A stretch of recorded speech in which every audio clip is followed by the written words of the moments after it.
Praise the Lord. मैं शिवशंकर तिवारी आज एक और बाइबल से एक विशेष बात को आपके सामने रखना चाहता हूँ। ये बात है 666 के नंबर के बारे में, जिसे हम मार्क ऑफ द बीस्ट या पशु का अंक कहते हैं। ठीक है?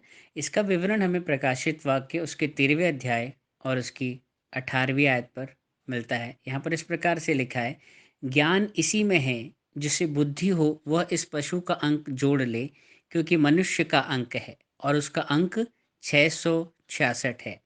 जी हाँ, हम जानते हैं कि ये जो मार्क है, ये माथे पर या दाहिने हाथ पर दिया जाएगा। जैसा कि अगर हम इसके ऊपर वाली आयत में पढ़ते हैं, वहाँ पर इस प्रकार से लिखा है, और उसने छोटे-बड़े, धनी कंगाल, स्वतंत्र, दास, सबके दाहिने हाथ या उनके माथे पर एक छाप करा दी, कि उसको छोड़ जिस पर छाप अर्थात उस पशु का नाम या उस नाम का अंक हो, और कोई लेन-देन ना कर सके। जी हाँ, ये अभी अंत के दिनों में आप देखेंगे, जब प्रभु यीशु मसीह का द्वितीय आगमन होगा और रैप्चर में हम सब उसके साथ उठा लिए जाएँगे। ये अंक आप लोगों के लिए नहीं है जो प्रभु यीशु मसीह का भय मानते हैं और प्रभु यीशु मसीह की आज्ञाओं पर चलते हैं। क्योंकि हम सब तो प्रभु यीशु मसीह के द्वितीय आगमन में रैप्चर में उठा लिए जाएँगे। हम इस बात की आशा करते हैं। लेकिन जो लोग प्रभु यीशु मसीह की आज्ञाओं को नहीं मानेंगे और बाइबल के हिसाब से अपना जीवन नहीं जिएँगे, वो इसी पृथ्वी पर छोड़ दिए जाएँगे। और तब वो जो मसीह विरोधी जो है एंटी क्राइस्ट, वो उन्हें प्रताड़ित करेगा। और जो उसकी आज्ञाओं पर चलते हैं, जो शैतान को मानते हैं और शैतान की ही बातों पर मन लगाते हैं, उन पर वो एक छाप दे देगा। वो कह देगा कि तुम मेरे हो। और 666 का जो अंक है वो उनके माथे और उनके हाथों पर दे दिया जाएगा दाहिनी ओर। लेकिन जो उस अंक को नहीं लेगा, उसके लिए बहुत ज़्यादा पीड़ा का समय होगा।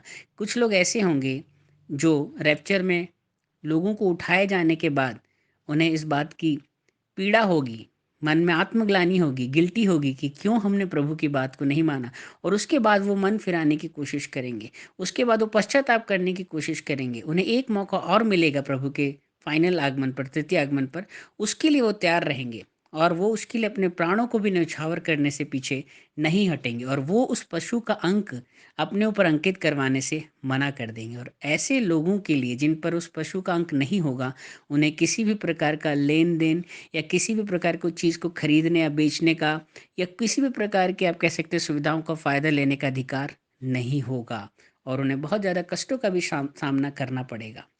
तो हम देख सकते हैं कि ये जो 666 यहाँ पर क्यों लिखा है शैतान के नाम की जगह, ये एक जेमेट्रिया नाम की पद्धति हुआ करती थी, जो कि रोमी और यूनानी लोग इस्तेमाल किया करते थे।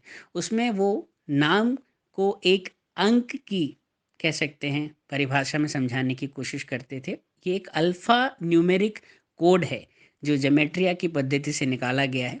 जैसे कि आपने देखा होगा मिलिट्री में जवानों को नाम से नहीं, लेकिन उनके कोड से 41 42 इस तरीके से कोड देकर बुलाया जाता है। तो वैसे ही 666 को भी ये जेमेट्रिया की पद्धति से, जो रोमी और यूनानी इस्तेमाल किया करते थे, वहाँ से इस अंक को निकाला गया है, जिसका मतलब होता है शैतान।